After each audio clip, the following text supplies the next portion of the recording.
আমি নেটস থেকে চাইছি বিয়েটা হোক। আমি বলবো না দাতানের জন্য বিয়েটা করতে বাধ্য হয়েছে, হ্যান ত্যান। আমি বলবো আমি চাইছি বিয়েটা করতে। আমায় কেন? কারণ সবাই তোমাকে পছন্দ করে তাই। ও হুম, এদিকে ফিরো তো। না, কেন? এমনি। যান এই ঘর থেকে। তুমি আমায় এই ঘর থেকে যেতে বলছো কেন? আমি কি? আমি ভুলে যাচ্ছি এটা আপনাদের বাড়ি। না, ভুলিনি, কিন্তু থামো তো। বলে শ্রেয়ার একটু কাছে চলে গেল জয়। শ্রেয়ার ঘাড়ে মুখ ডুবাতেই কেঁপে উঠল শ্রেয়া। এক ধাক্কা দিয়ে দূরে সরে গেল জয়। বাঁকা চোখে তাকিয়ে উঠে ঘর থেকে বেরিয়ে গেল। মুখ গুজে কাঁদতে লাগলো শ্রেয়া। জয় কেন তার সাথে এত ভালো ব্যবহার করছে তা তার কাছে পরিষ্কার। আজ জুয়ের বার্থডে, বাবার জোড়াজুড়িতে একটা পার্টি রেখেছে ক্লাবে। বাসায় বাবা অসুস্থ বলেই এখানে আয়োজন। লাল গ্রাউন্ড করে দরজার সামনে দাঁড়িয়ে জিসানের জন্য অপেক্ষা করছে জুই। প্রায় সব ফ্রেন্ডরাই চলে এসেছে। এদিক ওদিক তাকাতে এই জিসান চলে এলো। হাই জুই। হ্যালো, এসো, তোমার অপেক্ষাই করছিলাম। ও আচ্ছা, হ্যাপি বার্থডে। বলেই গিফটটা হাতে তুলে দিল। Thank you. বলেই গিফটটা হাতে নিতে এই জিসান বলল। ইটস এ সিক্রেট গিফট, একা দেখবে? জিসানের কথায় মুচকি হাসলো জুই। আজ সে শিওর জিসান তাকে পছন্দ করে। কেক কাটো। হ্যাঁ চলো। সবাই মিলে কেক কাটলো, যে যার মতো এনজয় করছে। জিসান একটু দূরে গিয়ে ড্রিঙ্কস করছে। মাথাটা যন্ত্রণায় ফেটে যাচ্ছে তার। কেন বাড়ির কেউ তার সাথে ঠিকভাবে কথা বলছে না, কেন সে কিছু বলতে পারছে না। পরক্ষণেই ভাবছে ইরিনার বিয়ের জন্য হয়তো সবাই ব্যস্ত। শ্রেয়াকে হারিয়ে ফেলবে না তো। একের পর এক ড্রিঙ্ক করেই যাচ্ছে জিসান। একটু দূরে দাঁড়িয়েছিল জুই। জিসানকে দেখে বুঝতেই পারছে কিছু একটা নিয়ে খুবই চিন্তিত সে। কাছে যাওয়ার মতো সাহস পাচ্ছে না, তাই একটু দূরে দাঁড়িয়ে রইলো। যে যার মতো ডান্স করছে, মিউজিক বেজে চলেছে। আধ ঘন্টা পর জুই অনেক সাহস নিয়ে জিসানের কাছে গেল। অমনি জুইয়ের শরীরে হেরে পড়লো জিসান। আমায় বাড়ি নিয়ে চলো। হুম। এত রাতে একা জিসানকে ওর বাসায় পৌঁছে দিবে নাকি নিজেদের বাসায় নিয়ে যাবে বুঝে উঠতে পারছে না জুই। প্রচন্ড সিদ্ধান্তহীনতায় ভুগছে। অবশেষে না ভেবে ওদের বাসায় নিয়ে গেল। কোনো রকম ধরে উপরে নিয়ে গেল। আবল তাবল বকছে জিসান। পানি খাইয়ে জুতা খুলে দিয়ে বিছানায় শুয়ে দিল। বেরিয়ে আসতে নিলেই জুয়ের হাত টেনে ধরল জিসান। চোখের চাহনি এক নিমিষেই বুঝে গেল জুই। ভুল জেনেও ভুল কাজটাই বাধা প্রদান করলো না সে। হয়তো সে তার রাজকুমারকে আজীবনের জন্য পাওয়ার আশে। দাদানির ভাষ্যমতে আগামীকাল শ্রেয়া জয়ের হলুদ। আকাশ সাহেব, আমজাদ সাহেব সহ সকলেই আজ বাড়িতে উপস্থিত। অনেক আত্মীয় স্বজন চলে গেছে, অনেকে আছেন। আমজাদ সাহেব তার ঘরের সাথে ব্যালকনিতে বসে চা খাচ্ছে আর অপেক্ষা করছে প্রিয় বন্ধুর জন্য কখন তিনি আসবেন। জয়কে ডেকে পাঠিয়েছেন তার ঘরে। সে কখন এখনো আসছে না কেন তাই বুঝে উঠতে পারছে না তিনি। স্থির আর গম্ভীর হয়ে চায়ে চুমুক দিলেন আমজাদ সাহেব। দরজায় কারুর করাঘাতের শেষ চাটুকু একেবারে গিলে নিয়ে বললেন, এসো। ধীর পায়ে দাদানির ব্যালকনিতে এসে দাঁড়ালো জয়। জয়কে দেখে আসার চেষ্টা করলেন তিনি।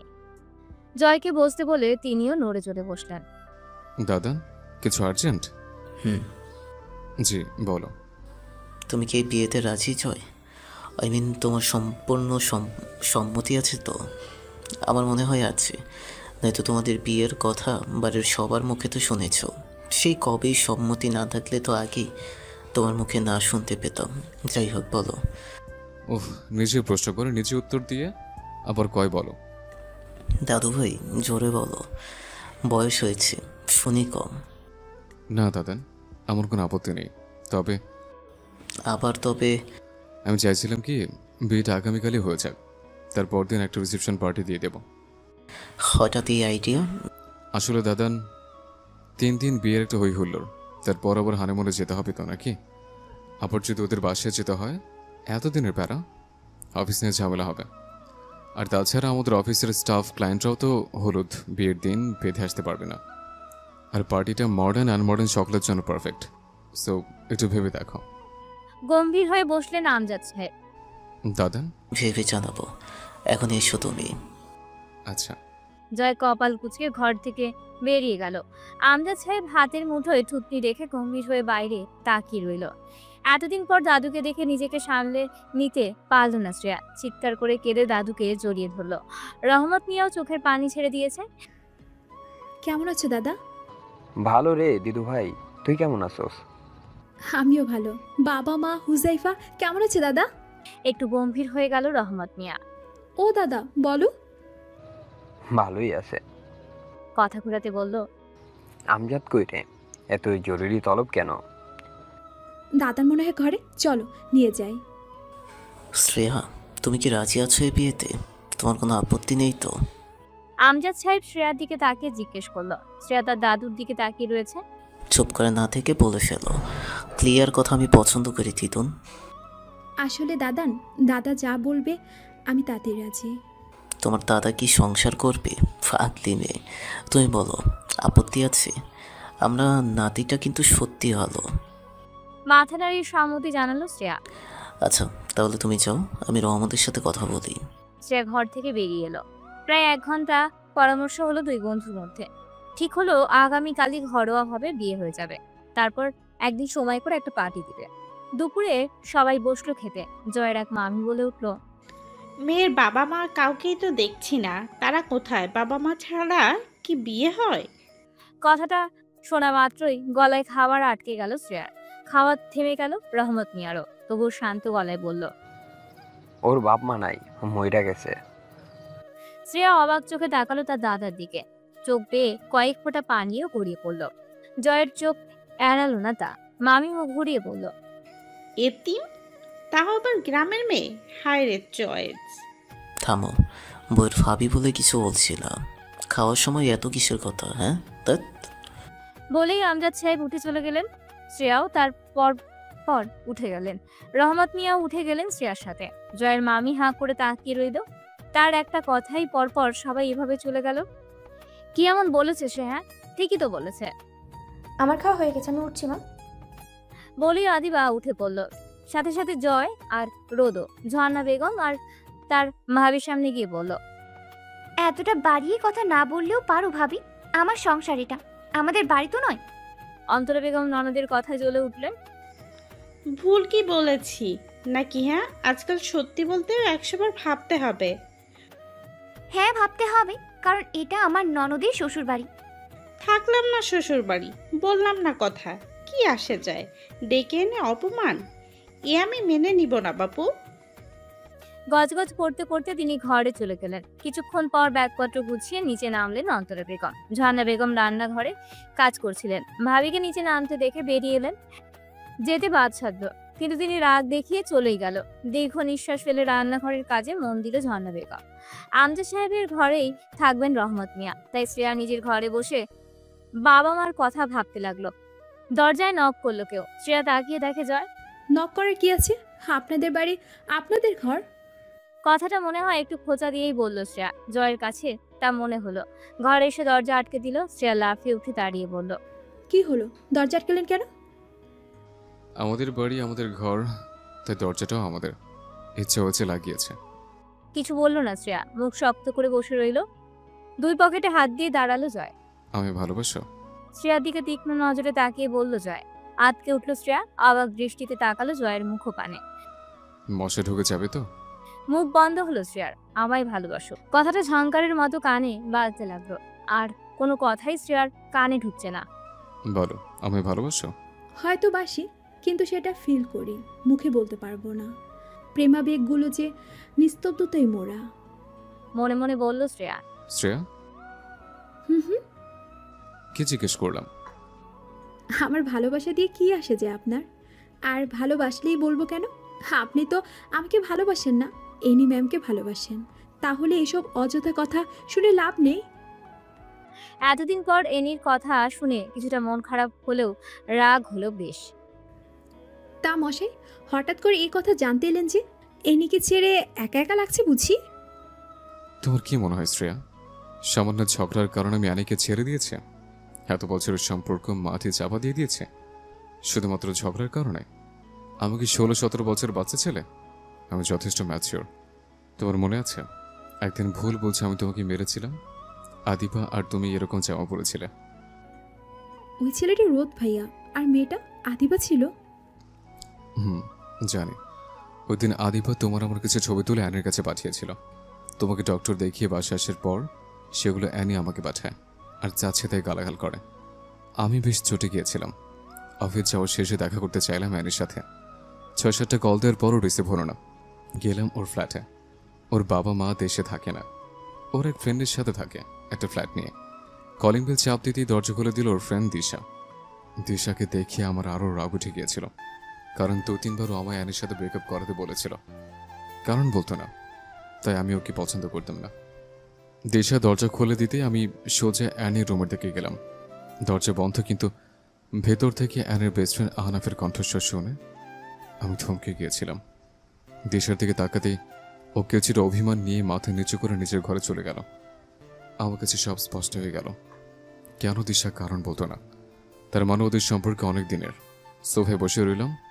নিজের প্রতি সেদিন সবচেয়ে বেশি লজ্জা হয়েছিল। কি করে আমি এমন একটা মেয়ের চক্করে ফেসে গেলাম। থামলো জয়। তারপর কিছু সময় পর আহনাফ সহ অ্যানি বেরোলো রুম থেকে। আমাকে দেখে চমকে গেল দুজন। তারপর সেখানেই সব শেষ।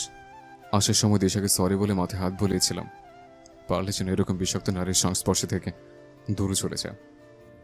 ও হুম, বুঝলাম। কি বুঝলে? বুঝতে বলবে না? আপনাদের বাড়ি, আপনাদের ঘর, আপনাদের বিছানা, ইচ্ছে হলে বসুন। তুমি সব এলোমেলো করে দিলে। ধাত। বলেই ঘর থেকে বেরিয়ে গেল জয়। শ্রেয়া মুচকি হেসে বিছানার মধ্যেখানে বসলো। প্রথম দিন থেকে আজ অব্দি জয়ের সব চাল চলনি মনে করে একাই হাসতে লাগলো শ্রেয়া। ছেলেটাকে সে ভালোবেসে ফেলেছে হয়তো। জীবনের সব হিসেবে গরমিল হয়ে গেছে জিসানের। সব স্বপ্ন, চিন্তা, ধারণা, পরিকল্পনা সব অগোছালো হয়ে গেছে। একের পর এক মদ হিলে যাচ্ছে জিসান। সবকিছু এলোমেলো হয়ে যাচ্ছে তার। জুইদের বাসা থেকে এসেছে, পুরো একটা দিন কেটে গেছে, তবুও সে শান্ত হতে পারছে না। সে তো পালিয়ে এসেছে, পালিয়ে আসতে হয়েছে তাকে। মেয়েটার সামনে কি করে দাঁড়াবে সে? ঘুম ভাঙতেই মাথা চেপে ধরে উঠে বসলো জিসান। মিনিট 10 বসে থেকে চোখ মেলে তাকিয়ে বিছানা থেকে নামতে নিলে পিছনে ফিরে তাকালো। বেশ হতবাক আর বিস্ময় নিয়ে তাকিয়ে রইল নিজের দিকে, আর এলোমেলো হয়ে ঘুমিয়ে থাকা জুয়ের দিকে। আর সবটা পরিষ্কার হয়ে গেল তার কাছে। সবটা। কোনো রকম জামা কাপড় পরিধান করে দ্রুত বেরিয়ে পড়লো জিসান। কি করবে, কি বলবে, কিছুই ভাবতে পারছে না। একদিকে সে ভালোবাসে শ্রেয়াকে, অন্যদিকে একটা মেয়ের আত্মসম্মান। একটা দুর্ঘটনা, একটা কাজ, সব নষ্ট করে দিল সব। শ্রেয়ার ছবি ফোনের স্ক্রিন নিয়ে তাতে এক দৃষ্টিতে তাকিয়ে আছে আর নেশা করে চলেছে। হঠাৎ হুড়মুড়িয়ে ঘরে কেউ ঢুকতেই জিসানের দৃষ্টি নড়ল।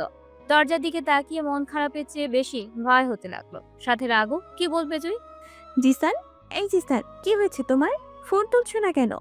দেখো তো 200+ কল করেছি, লাইনে নেই, ফোন ধরছো না, মেসেজের রিপ্লাই দিচ্ছ না। কি হয়েছে তোমার? হ্যাঁ, আমার তো মনে হচ্ছে না এরকম বিরহে তুমি ডুবে যাওয়ার মতো কিছু হয়েছে। কি হলো কথা?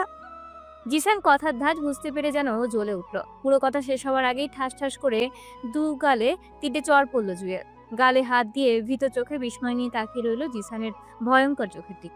জিন্স টপস পরা, চুলগুলো ছাড়া একদম স্ট্রেট, কাঁধে একটা ব্যাগ নেওয়া জুয়ের দিকে রাগ আর ক্ষোভ নিয়ে তাকালো। তুমি ইচ্ছে করেই। লজ্জা করে না জুই? আমার তো খুব লজ্জা করছে তোমাকে সামনে দাঁড়িয়ে থাকতে দেখে। কেন এমনটা করলে বলো তো? নিজেকে এতটা ছোট করলে তো করলেই, আমার জীবনটা শুরু করার আগে শেষ করে দিলে। কেন করলে বলো তো? জিসান, আমি থামো, তুমি তো ঠিক ছিলে, কেন আমায় বাধা দিলে না? আমি কি করি তোমায় বাধা দিব বলো? হুঁশ ছিল না তোমার? Shut up. একজন মানুষ মাতাল মানে এই নয় সে দানব। তুমি চাইলেই আমাকে আটকাতে পারতে। কেন সার্ভেন্টকে ডাক দিয়ে, বা হাত মুচড়ে, বা মুখে পানি ধরে মেরে, ধাক্কা বা চর মেরে হলেও তো আটকাতে পারতে। কেন এভাবে নষ্ট করলে আমার জীবনটা? কেন কেন? জুয়ে কাঁদছে। কি বলবে সে? ভালোবাসা পাওয়ার দুর্গম ইচ্ছেটা মাথায় চেপে বসেছিল। Sorry Jisan. Sorry? What sorry? Sorry বললেই কি সব শেষ? বাহু ধরে টেনে এনে হাতে ফোন দিল। দেখো দেখো, এই মেয়েটাকে ভালোবাসি আমি। আমি তো তোমাকে ভালোবাসি না।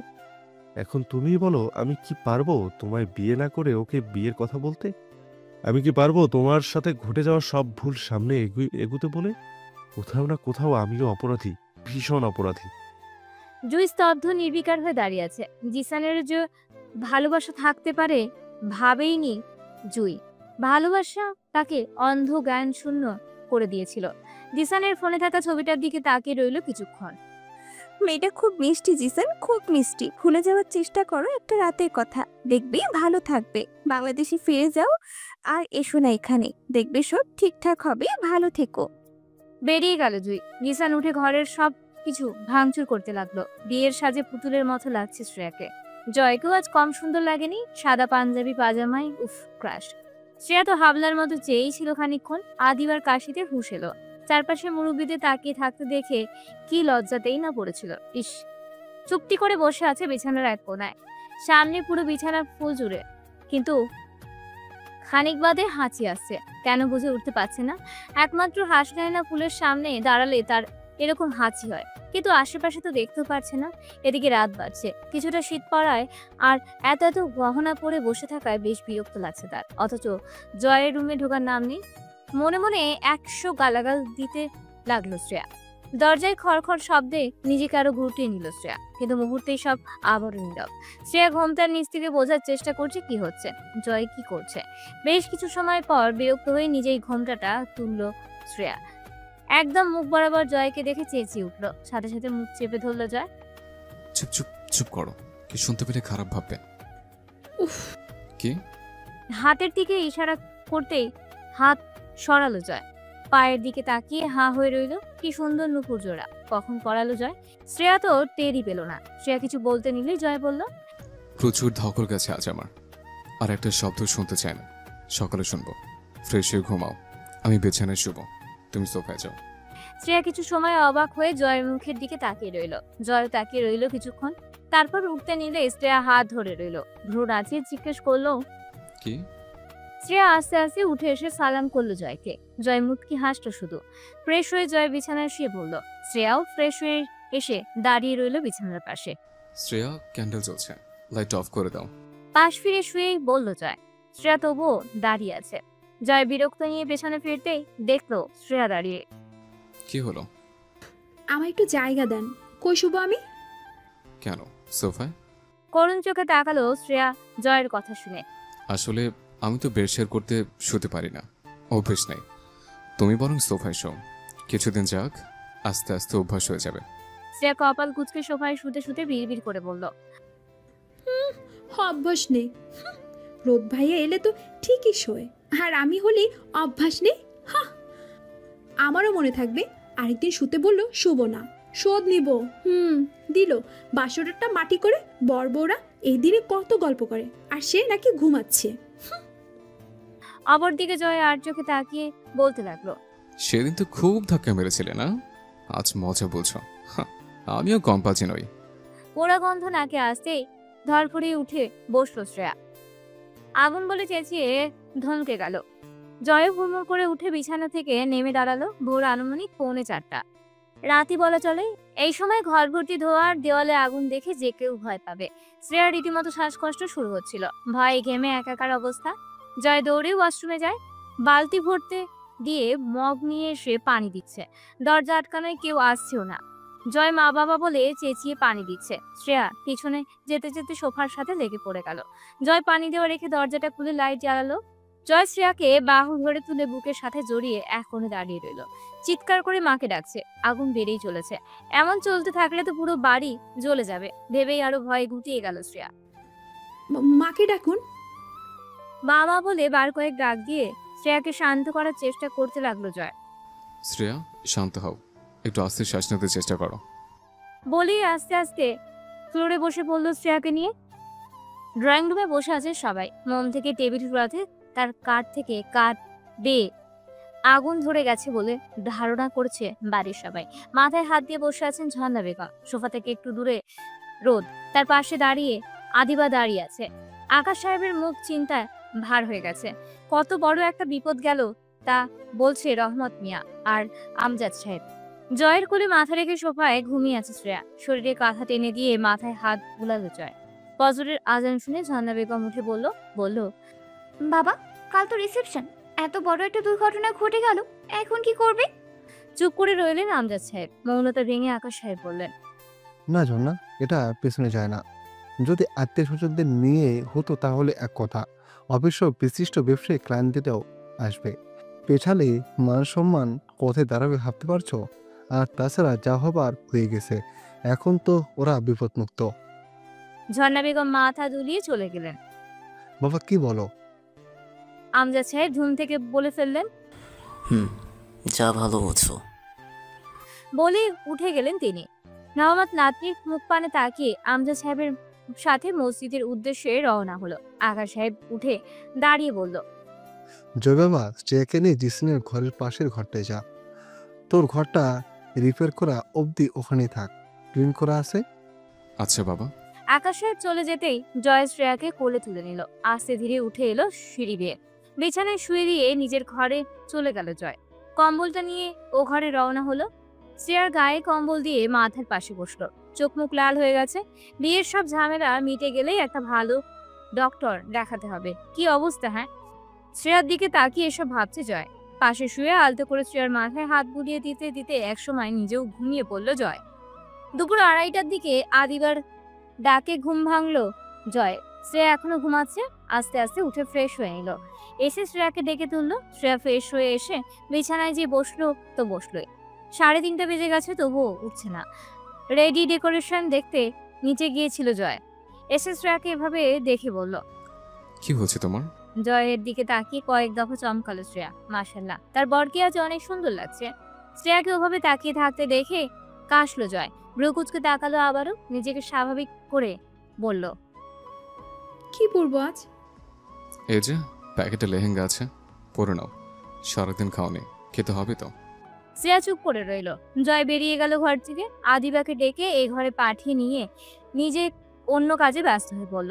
আদিবা এসে নিজের মতো করে সুন্দরভাবে সাজিয়ে দিল শ্রেয়াকে। যদিও পার্লার থেকে লোক আসার কথা ছিল, শ্রেয়া না করে দিয়েছে। অত ভারী মেকআপ তার কোনো কালেই পছন্দ নয়। পাশাপাশি দুটো চেয়ারে বসে আছে শ্রেয়া জয়। একে একে সবাই এসে গিফট দিচ্ছে, জয়কে কংগ্রেস জানাচ্ছে। প্রায় সব কলিগ, সব বিজনেসম্যানরা চলে এসেছে। আত্মীয় স্বজন পরিচিত প্রায় সবাই যে যার মতো আনন্দ করছে। শ্রেয়া উঠে তার দাদার কাছে যেতে নিলেই কিছু কথা তার কানে আসে। দাঁড়িয়ে পড়ে সে। জয়ের অফিসের কোনো স্টাফ বলছে জয়কে, জয়ের শেষে কিনা এরকম ভিখারি মেয়েকে বিয়ে করলে? আমি কিসে কম ছিলাম? অফিসের কত মেয়েই তো তোমার জন্য পাগল। এই মেয়ের না আছে জাত, না আছে টাকা, তাহলে? পাশের কয়েকজন অট্ট হাসিতে মেতে উঠল। শ্রেয়া তখন অসহায় দৃষ্টিতে তাকিয়ে রইল জয়ের দিকে। জয় এক রহস্যময়ী হাসি এসে চুপ করে রইল। কিছুটা কান্না আর অনেক পরিমাণ অভিমান নিয়ে সেখান থেকে চলে গেল শ্রেয়া। ভেবেছিল জয় হয়তো কিছু বলবে। শ্রেয়া চলে যেতেই জয় মোহনাকে উদ্দেশ্য করে বলল, শ্রেয়ার মাঝে যা আছে তার শতভাগের 1 ভাগও তোমার মাঝে নেই। আর যাই হোক, আমার বউ তোমার মতো সস্তা না। অন্তত পরপুরুষদের সামনে নিজেকে বিকিয়ে দেয় না। কাল ভদ্রভাবে রিজাইন দিয়ে অফিস থেকে বেরিয়ে যাবে, হয়তো আমি ভুলে যাব তুমি আমার ক্লাসমেট বা ভালো ফ্রেন্ড ছিলে। বলেই সামনে এক পা এগুলো জয়। আবারও পিছনে এসে বলল, খেয়েছো, কষ্ট করে টাকা খরচ করে গিফট নিয়ে এসছো যখন। জয় চলে যেতেই সবাই অবাক হয়ে তাকিয়ে রইল মোহনার দিকে। মোহনার আগে খেয়ে হারিয়ে ফেলেছে। 2 টাকার মেয়ের জন্য ও এভাবে অপমানিত হলো। জয়কে দেখে নেবে ও। বোঝাপড়ার শুরু তো সবে। হাতের মুঠো শক্ত হয়ে এলো মোহনার। একের পর এক গহনা খুলে ড্রেসিং টেবিলের উপর রাখছে শ্রেয়া। আর নানান কথা ভেবে চলেছে। জয় যে তাকে পছন্দ করে না সেটা সে নিশ্চিত আজ। হয়তো করুণা করেই বিয়ে করেছে, ভালোবেসে তো নয়। সে তো অন্য কাউকে ভালোবাসতো। শাওয়ার নিয়ে বেরিয়ে শ্রেয়াকে এইভাবে আয়নার সামনে কিছু একটা ভাবতে দেখে তীক্ষ্ণ নজরে তাকাল জয়। কি নিয়ে ভাবছে তা পর্যবেক্ষণ করে চলেছে। বেশ অনেকক্ষণ পর শ্রেয়া জয়ের দিকে তাকালো। জয়কে ওভাবে তাকিয়ে থাকতে দেখে শ্রেয়া পাশ কাটিয়ে কাভার থেকে ড্রেস নিয়ে ওয়াশরুমে চলে গেল। জয় ল্যাপটপ নিয়ে বসলো কিছু কাজ করতে। আপনি আমায় কেন বিয়ে করলেন, হ্যাঁ? চুলে তাওয়াল পেঁচিয়ে জয়ের সামনে দাঁড়িয়ে বলল শ্রেয়া। ল্যাপটপ থেকে মুখ তুলে মুগ্ধ দৃষ্টিতে শ্রেয়ার দিকে তাকিয়ে রইল জয়। জয়কে চুপ থাকতে দেখে শ্রেয়ার রাগ যেন বেড়ে গেল। কি হলো, কথা বলছে না কেন? করুণা করলেন আমার বাবা মা নেই বলে, নাকি আমরা গরিব বলে, নাকি আপনার দাদার কথা রাখতে? বলুন। শ্রেয়ার কথার ভীষণ রকম রেগে গেল জয়। কোল থেকে ল্যাপটপ সরিয়ে রেখে উঠে দাঁড়ালো। তুমি যা বললে সবটাই। মানে তুমি এতিম বলে, গরিব বলে তোমায় করুণা করতে বিয়ে করছে, আর দাদুর কথা রাখতে তো বটেই। ফাসিল মেয়ে কোথাকার। হন করে রুম থেকে বেরিয়ে গেল জয়। শ্রেয়া বিছানায় বসে কান্না করতে লাগলো। জয় তার সাথে অভিনয় করছে সেদিন ভেবেই আরো কান্না পাচ্ছে তার। প্রায় 20 মিনিট পর ঘরে এলো জয়। শ্রেয়া হিচকি তুলে গুনগুন করে কাঁদছে। জয় জোরে ধমক দিতেই চমকে উঠল শ্রেয়া। ভ্যাঁ করে কেঁদে দিল। জয় দরজা আটকে এসে লাইট অফ করে ড্রিম লাইট অন করে বিছানায় বসে টেবিল ল্যাম্পটা জ্বালিয়ে দিল। শ্রেয়ার বাহু ধরে টেনে নিজের কাছে আনলো। শ্রেয়া জয়ের দিকে পিঠ দিয়ে বসে কাঁদছে। জয়ের থেকে সরে যেতে চাইলে আরো কাছে টেনে নিল জয়। কেন এরকম বলছো বলো তো? আমার অফিসের স্টাফ বাজে বলেছিল বলে? সমাজে কিছু মানুষ ওই টাইপের থাকেই, যারা অন্যের দোষ দুর্বলতা নিয়ে ঘাটাঘাটি করে। সবাই যদি তাদের কথা নিয়ে পড়ে থাকে তাহলে জীবনের সামনে আগাবে কি করে বলো তো? আর আমার বউয়ের নামে কেউ কটু কথা আমার সামনে বলবে আর আমি তাতে তাল দিব? আমি কিন্তু দু একটা কথা শুনেই দিয়েছে, আর তার চাকরিটাও খেয়ে দিলাম। ইট মেরে পাটকেল খেয়েছে, সিম্পল। শ্রেয়ার কান্না থেমে গেছে। অবাকও হয়েছে বেশ। মৃদু আলোয় শ্রেয়ার এরূপ চাহনি দেখে মুচকি হাসলো জয়। ভেজা চুলগুলো সযত্নে মুছে দিয়ে ঘাড়ে মুখ ডোবালো। এক মাদকতা আছে শ্রেয়ার চুলে, যা বারবার আকৃষ্ট করে জয়কে। কিন্তু শ্রেয়াকে পূর্ণাঙ্গভাবে ভালোবাসে, আর সে ভালোবাসাটা শ্রেয়াকে উপলব্ধি না করিয়ে স্বামীর অধিকার চায় না জয়। এতে হয়তো দুজনের মধ্যে ভালোবাসার কমতি থাকবে, চাহিদাটাই মুখ্য হয়ে দাঁড়াবে। শ্রেয়ার মাথায় হাত বুলিয়ে দিতে কিছু সময়ের মধ্যেই ঘুমিয়ে পড়ল। ঘুমের মধ্যে জয়কে আঁকড়ে ধরল দু বাহুর মাঝে। জয়ের কাছে এক অন্যরকম অনুভূতিটা ভিড় করলো, হয়তো ভালোবাসার প্রাথমিক পর্যায়ে। কাল সন্ধ্যার মধ্যেই বাসায় পৌঁছাতে পারবে জিসান। এখন প্লেনে বসে আছে। দাদাভাই শ্রেয়ার বিয়ের কথা কতদূর আগালো কে জানে। বাড়ির কেউ তো কথাই বলছে না ঠিকঠাক। জিসান যা করেছে ঠিক করেছে। জুয়ের সাথে এরকম একটা কাজ করার পর শ্রেয়াকে বিয়ে করা, আর শ্রেয়াই বা মানবে তো? বাড়ির লোক দাদাভাই বা ব্যাপারটা কিভাবে নিবে কিছুই বুঝে উঠতে পারছে না। মাথাটা ব্যথায় ছিঁড়ে যাবে মনে হচ্ছে। এদিকে জুইয়ের বাবার অবস্থাও ভালো না। সব ভুলে এখন বাবাকে নিয়েই ব্যস্ত জুই। ওপেন হার্ট সার্জারি আজ তার বাবার। ওটিতে নিয়ে গেছে, বেশ সময় হয়েছে। এখন অপারেশন থিয়েটারের লাইট অন করা হয়নি। কি হচ্ছে ভেতরে? ওয়েটিং সিটে বসে আছে জুই। কেঁদে কেঁদে ক্লান্ত হয়ে গেছে। এখন আর চোখে অবিরাম পানি আসছে না। কিছুক্ষণ পরপর চোখ ঝাপসা হয়ে টুপ করে দু এক ফোঁটা পানি নিচে পড়ছে। পাশে তার বেস্ট ফ্রেন্ড মোনালিসা বসে আছে। এই একটা মেয়ে আছে এই দুনিয়ায় যে তার বাবা মার থেকেও বেশি হয়তো ভালোবাসে জুইকে। এত কথা কাটাকাটি হয়, ঝগড়া হয় দুজনের মাঝে, তবুও জুইয়ের সব বিপদের দিনে সে সবার আগে হাজির। জুই ভাবছে জিসানও কি তার জীবন থেকে চলে গেল? এখন আল্লাহ না করুক বাবার কিছু হয়ে গেলে কি নিয়ে বাঁচবেও, কি নিয়ে কি হবে শেষ পরিণতি কারোরই জানা নেই। বাড়িতে এসে মা বাবা বলে চিৎকার করে ডাকতে লাগলো জিসান। আকাশ সাহেব, ঝর্ণা বেগম একটা কলেজের নবীন বরণ অনুষ্ঠানে গেছেন। আমজাদ সাহেব রহমত মিয়ার সাথে গ্রামে গেছেন। বাড়িতে শুধু আদিবা, জয় আর শ্রেয়া। আদিবা ঘুমায়, শ্রেয়া জয়ও যেত, কিন্তু জয়ের একটু জ্বর থাকায় যেতে পারেনি। জিসান এসেছে, কিছুটা চমকায় জয়। নিজের থেকে কম্বল সরিয়ে উঠে ঘরের বাহিরে আসে। জিসান, তুই কেমন আছিস? হঠাৎ কাউকে না জেনে এলি যে? শ্রেয়া কই দাদাভাই? এরকম প্রশ্নে কিছুটা অবাক হয়ে যায়। শ্রেয়া তো ঘরে। নির্লিপ্তভাবে জবাব দেয় জয়। জিসান ব্যাগটা রেখে সামনে এগুতে শ্রেয়া মাথায় কাপড় দিয়ে নিচে নেমে এলো। শ্রেয়াকে দেখেই চোখে মুখে হাসি ফুটলো জিসানের। শ্রেয়া কেমন আছো? বলেই জয়ের সামনেই শ্রেয়াকে জড়িয়ে ধরলো জিসান। শ্রেয়া ভয়ে গুটিয়ে গেল। জয়ের চোয়াল শক্ত হয়ে গেল। জিসান, কি অসভ্যতা এটা? ও তোর ভাবি হয়, বড় ভাইয়ের বউ। ছাড় বলছে। জিসান তড়িৎ গতিতে শ্রেয়াকে ছেড়ে দিল। কি বললি দাদাভাই? যা শুনেছিস তাই। শ্রেয়ার দিকে তাকালো জিসান। শ্রেয়া কিছুটা ভয়ে ভয়ে তাকিয়ে রইল জিসানের দিকে। এসব কি শ্রেয়া? শ্রেয়া, আমি তোমায় বলেছিলাম আমি তোমায় ভালোবাসি, কেন করলে এটা বলো? জয়ের মনে হলো বিদ্যুতের শক খেলো। জিসানের কথায় বেশ চমকে উঠলো। দুজনের মুখের দিকে তাকিয়ে রইল। নিচ থেকে চেঁচামেচি শব্দ পেয়ে ঘুম ভেঙে গেল আদিবার। চোখ মুখ ডলে ডলে নিচে নেমে এলো। এসে জিসানকে দেখে সব ঘুম উবে গেল তার। জিসান ভাই বলেই দমে গেল আদিবা। আদিবা, তোকে তো সবটা জানিয়ে গিয়েছিলাম আমি। তুই কেন বলিসনি দাদাভাইকে কথাটা? কেন বাড়ির সবাইকে বলিসনি? কি হলো, সবাই এমন চুপ করে আছো কেন? শ্রেয়া বলো, কেন এভাবে ধাক্কা দিলে? দাদাভাই সাকসেসফুল বিজনেসম্যান বলে কেন করলে এমনটা বলো শ্রেয়া। শ্রেয়া মাথা নিচু করে কাঁদছে। আদিবাও মাথা নিচু করে আছে। জয় আতঙ্কিত দৃষ্টিতে দেখছে সবাইকে। আদিবা, সবসময় তোর দাদাভাইয়ের কথাটাই ভাবলি? আরো একটা ভাই যে আছে সেটা ভাবলি না? তার মন ভালোবাসাও তো থাকতে পারে। সবাই চুপ। তোমার কাছে আমার ভালোবাসার কোনো দামই ছিল না শ্রেয়া। হয়তো কোথাও ঘাটতি আছে। যা করেছো বেশ ভালো। আমার ভালোবাসার মানুষটা আমার ভাইয়ের বউ। বাহ, কি দারুণ! এখন বুঝতে পারছি সবটাই তোমাদের প্ল্যান করা। তাই তো এত এত কল করার পরও দাদাভাই, আদিবা, মা কেউই ধরে নাই। কেউ কথা বলেনি আমার সাথে, সবটা লুকিয়ে রেখেছিলে। সত্যি কি চেপে রাখা যায়? ভালোই করেছো শ্রেয়া, ভালো থাকো। বাড়ি থেকে বেরিয়ে গেল জিসান ব্যাগটা নিয়ে। আদিবা জয়ের পিছু ডাকলো বেশ কয়েকবার, কানে নিল না সে। শ্রেয়ার দিকে অগ্নিদৃষ্টিতে তাকিয়ে রইল জয়। কিছুক্ষণ পরই হাত ধরে টানতে টানতে নিজেদের ঘরে নিয়ে গেল। বিছানায় ঝুড়ে ফেলল শ্রেয়াকে। ভয় আরো গুটিয়ে গেল শ্রেয়া। এসব কি শুনলাম আমি শ্রেয়া? কি বলে গেল জিসান? জিসান তোমাকে ভালোবাসে? আর তুমি তো জানতে বিয়ের আগে থেকে। কেন তাহলে বলনি আমায়? কেন তোমার দাদাকে জানাওনি? কাউকে বলনি কেন? চুপ শ্রেয়া। কি হলো বলো? তবুও চুপ শ্রেয়া। বা হাতের বাহু ধরে টেনে দাঁড় করালো শ্রেয়াকে। ঠাস ঠাস করে চর বসিয়ে দিল। শ্রেয়া কিছুটা সরে গেল। জয় চিৎকার করে বলছে, বল, কেন বলিসনি?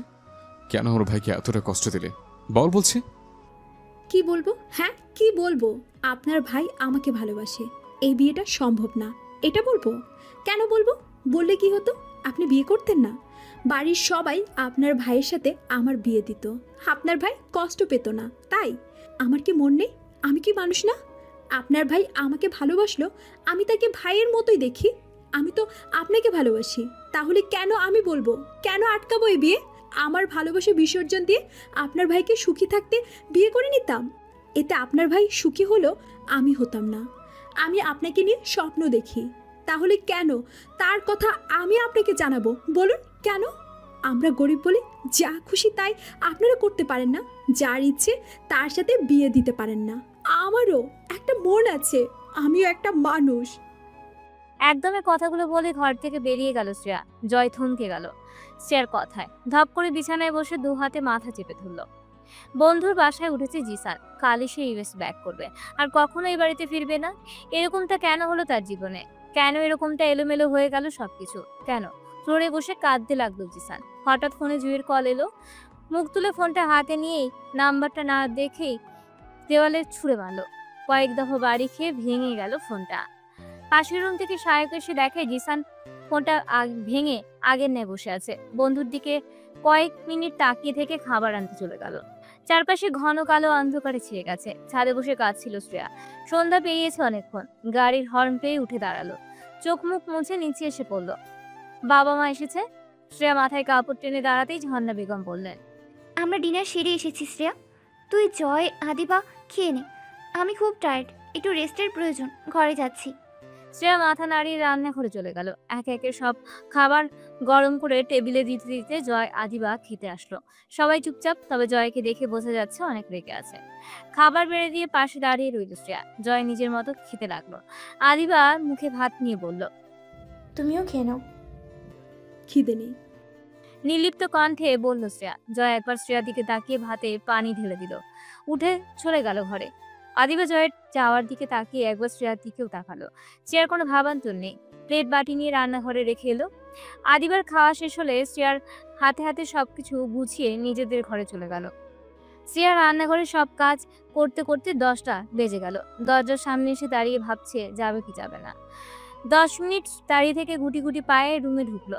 জয় বোধহয় শ্রেয়ার আসার অপেক্ষাতেই ছিল। শ্রেয়ার ঘরে ঢুকতেই একটা বালিশ নিচে ছুঁড়ে ফেললো। আমার বিছানায় আমি একাই ঘুমাবো বলেই ফোনে মনোযোগ দিল জয়। শ্রেয়া যেন বুক ফেটে কান্না আসতে চাইছে। চুপচাপ বালিশ তুলে কাভার থেকে চাদর বের করে একদম বারান্দায় চলে গেল। জয় ভেবেছিল শ্রেয়া হয়তো কিছু বলবে বা রাগ করে তার পাশেই শুবে, কিন্তু এরকম করবে ভাবেনি জয়। আরো রাগ বেড়ে গেল ওর। চুপ করে বারান্দার দিকে মুখ করে শুয়ে রইল। একসময় জয়ের চোখটা লেগে এলো। হঠাৎ বাহির থেকে বৃষ্টির শব্দ পেতেই ঘুম থেকে চমকে উঠল জয়। এরকম শীতেও বৃষ্টি হচ্ছে নাকি অন্য কিছু শব্দ? জয় উঠে বসে দেখলো না সত্যিই বৃষ্টি হচ্ছে। শ্রেয়াকে পাশে না পেয়ে মাথা এলো সবটা। দ্রুত বারান্দায় চলে গেল। গুটিসুটি মেরে শুয়ে আছে শ্রেয়া। নিচের কার্পেট বিছানো, তার উপর শুয়ে আছে গায়ে পাতলা চাদর নিয়ে। ভেজেনি, তবে শরীর খুব ঠান্ডা হয়ে আছে। আলতো করে কোলে তুলে নিল জয়। বিছানায় এনে শুয়ে দিয়ে আবারও বারান্দা থেকে বালিশ এনে নিল। কম্বল টেনে দিল শরীরে। টেবিল ল্যাম্প জ্বলছিল তখনও। কিছুটা কাঁপছে শ্রেয়া, ঠোঁট জোড়াও কাঁপছে। শ্রেয়াকে বুকে টেনে নিয়ে এক দৃষ্টিতে তাকিয়ে রইল ঘুমন্ত মুখের দিকে। কপালে আলতো করে ঠোঁট ছুঁয়ে ঠোঁট জোড়া আঁকড়ে ধরল। কারোর উষ্ণ স্পর্শে ঘুম ভেঙে গেল শ্রেয়ার। চোখ মুখ বড় করে তাকিয়ে রইল জয়ের দিকে। জয় এক রহস্যময় হাসি এসে শ্রেয়াকে বুকে জড়িয়ে নিল শক্ত করে। আই এম সরি শ্রেয়া, ভালোবাসি তোমাকেও। কথাটা যেন কানের কাছে ঝনঝন করে বাজতে লাগলো। আস্তে আস্তে মুখটা তুলে জয়ের দিকে তাকালো, চোখ জোড়ায় চুমু খেলো জয়। শ্রেয়া মুচকি হাসলো শুধু। জয় ঠোঁট জোড়া আঁকড়ে নিতেই শ্রেয়াও রেসপন্স করলো। জয় নিজের সাথে শ্রেয়াকে জড়িয়ে নিয়ে কানে কানে বলল, সরি বউ, সরি ফর এভরিথিং। জয়ের বুকে গুটিসুটি মেরে শুয়ে রইল শ্রেয়া, বুকে মুখ লুকিয়ে মিটিমিটি হাসতে লাগলো। আজ 17 দিন যাবৎ ঘরবন্দি জিসান। বাড়ির কারোর সাথে যোগাযোগ নেই, আর না এখানের কারোর সাথে। নতুন ফোন কিনলেও সেটা অকেজো হয়ে পড়ে আছে। সারাদিন এক ঘরে হয়ে থাকে, সার্ভেন্ট রান্না করে কাজ করে রেখে যায়। জিসান 2-3 দিন পর পর ঘর থেকে বের হয়ে খেয়ে নিয়ে আবারও নিজের ঘরে চলে যায়। কখন দিন হয় কখন রাত কিছুই তার খেয়াল নেই। অপরদিকে আজ 6 দিন হলো জুয়ের বাবা তাকে ছেড়ে চলে গেছে। ভুবন শূন্য তার। পাগল প্রায় হয়ে এলোমেলো অবস্থায় ঘরের এক কোণে বসে আছে। না চোখ দিয়ে পানি পড়ছে না, আর না নিজে কাঁদছে। বাবার মুখটা সাদা কাপড়ে ঢাকা। সেই যে চুপ হলো জুই, আর কোনো টু শব্দটি করেনি, আর না কেঁদেছে। জুইকে কতবার কাঁদানোর চেষ্টা করেছে মোনালিসা, লাভ হয়নি। জিসানকেও কল করেছে বহুবার, ফোন ওঠায়নি। উপায়ন্তর না পেয়ে কাঁধে ব্যাগ নিয়ে জিসানের ফ্ল্যাটের উদ্দেশ্যে রওনা হলো। প্রায় 1 ঘন্টা সময় লাগে মোনালিসার জিসানের ফ্ল্যাটে পৌঁছাতে। বার কয়েক কলিং বেল বাজানোর পরেও দরজা খোলে না কেউ। হতাশ হয়ে ফিরে আসতে পা বাড়ালে মোনালিসা, কিন্তু আবারও পিছনের দিকে ফিরে লকটাই মোচড় দিতেই দরজা খুলে গেল। কিছুটা অবাক হলো মোনালিসা। পুরো ড্রয়িং রুম ঘুটঘুটে অন্ধকার, প্রত্যেকটা জানালা বন্ধ। একটা রুমে আলো জ্বলতে দেখে ফ্ল্যাশ চালিয়ে দ্রুত পায়ে সে রুমে গেল মোনালিসা। ফ্লোরে উদাস হয়ে বসে আছে জিসান। মোনালিসা এসে ফ্লোরে বসলো। জিসান, কি হয়েছে তোমার? এই অবস্থা কেন? তুমি কি অসুস্থ? কি হয়েছে? ব্যস্ত কণ্ঠে জিজ্ঞেস করতে লাগলো মোনালিসা। মোনালিসা, তুমি? স্বাভাবিক কণ্ঠে স্থির দৃষ্টিতে তাকিয়ে বলল জিসান। কি হয়েছে জিসান? ওকে, তুমি হঠাৎ? জিসান, জুই। প্লিজ মোনালিসা, ওর কোনো কথা আমায় বলবে না তুমি। যদি তুমি ওর কথা বলতে এসে থাকো তাহলে চলে যাও। জিসান, শোনো তো আমার কথাটা। স্টপ মোনালিসা, বের হও। জিসান, আমি চলে যাচ্ছি, কিন্তু জুইয়ের বাবা আর নেই। 6 দিন হয়ে গেছে আঙ্কেল দুনিয়া ছেড়ে চলে গেছেন। মেয়েটা ভালো নেই, একদম না। এরকম চলতে থাকলে জুইও আর বাঁচবে না। কথা শেষ করে আর 1 মিনিট দাঁড়ালো না মোনালিসা। স্তব্ধ থেকে বেশি স্তব্ধ হয়ে গেল জিসান। খানিকক্ষণ থম মেরে বসে থেকে গাড়ির চাবি নিয়ে বেরিয়ে পড়লো জিসান। রাত প্রায় 11টা। ঘরে বসে শ্রেয়ার অপেক্ষা করছে জয়। শ্রেয়া আদিবার ঘরে পড়তে গেছে, এতক্ষণ চলে আসার কথা, কিন্তু এখনো আসছে না। বিরক্ত হয়ে উঠে ওয়াশরুমের দিকে গেল জয়। বইপত্র গুছিয়ে অনেকক্ষণ ধরে আদিবার সাথে গল্প করছে জয়। রোদ আর আদিবার লাভ কেমিস্ট্রি শুনছিল। রোদের কল আসায় দুজনের গল্পে ব্যাঘাত ঘটলো। আদিবা করুণ চোখে তাকালো শ্রেয়ার দিকে। শ্রেয়া মুচকি হেসে উঠে ঘর থেকে বেরিয়ে গেল। রুমে ঢুকতে কেউ ধরাম করে দরজা আটকে দিল। পিছু ফিরে দেখে জয় দরজা বন্ধ করে তাতে হেলান দিয়ে দাঁড়িয়ে আছে।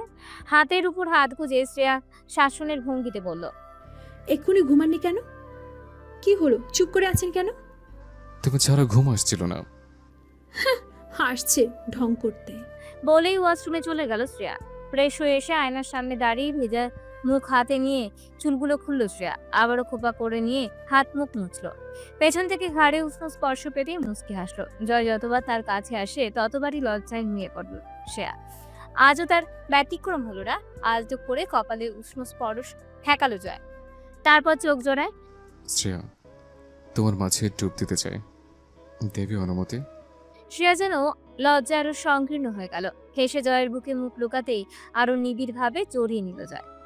একজোড়া দম্পতির ভালোবাসা পূর্ণতা পেতে চলল। দুজন অসুখী মানুষ মুখোমুখি বসে আছে। দুজনের কারোর মনেই শান্তি নেই। এলোমেলো চুলে ময়লা কাপড়ে ঘরের কোনায় ফ্লোরে বসে আছে জুই। জিসান তার সামনে বসে এক দৃষ্টিতে তাকিয়ে আছে তার দিকে। সেদিকে তার খেয়াল নেই। তার দৃষ্টি আটকে আছে সাদা টাইলসের মেঝেতে। অনেকটা সময় পেরিয়ে যাবার পর ধীর কণ্ঠে জুইকে ডাকলো জিসান। জুই, এই জুই। জুই নড়ল না, কোনো উত্তর দিল না। এই জুই বলেই খপ করে জুইকে জাপটে বুকের সাথে মিশিয়ে নিল জিসান। গগন বিদারী চিৎকার করে কাঁদতে শুরু করলো জুই। জিসান ওকে আরো শক্ত করে নিজের সাথে জড়িয়ে ধরলো। 2 হাতে এমন ভাবে আঁকড়ে ধরে আছে যেন বাঁধন আলগা হলেই জুই পালাবে। জুইয়ের কান্নায় বেশ প্রশান্তি লাগছে জিসানের, যেন বুকের বাঁ পাশে শীতল হাওয়া জড়ো হচ্ছে। নিজের চাপা ব্যর্থ কষ্টগুলো যেন জুইয়ের কান্নার সাথে সাথে কমে যাচ্ছে। জিসান মোনালিসাকে বলল জুইকে গোসল করিয়ে দিতে। নিজে পছন্দ করে কাভার থেকে অফ হোয়াইট কালারের শাড়ি বের করে দিল। সে পাশের রুমের ওয়াশরুমে গোসল সেরে এ বাড়িতে রাখা তার সাদা পাঞ্জাবি পাজামাটা পরে নিল। এক কঠোর সিদ্ধান্তে উপনীত হয়েছে জিসান, নিজের কথা ভুলে গেছে যেন। যত যাই হোক, এই সিদ্ধান্ত থেকে সে নড়বে না। সে ঘরে পায়চারি করে কল করলো বাবাকে। তার এখানে প্রায় সন্ধ্যা, বাংলাদেশি ভোর। 6 বার কল করার পর 7 বারের বার কল রিসিভ করলেন আকাশ মাহমুদ। জিসান ফোন করেই বাবাকে সবটা বলল।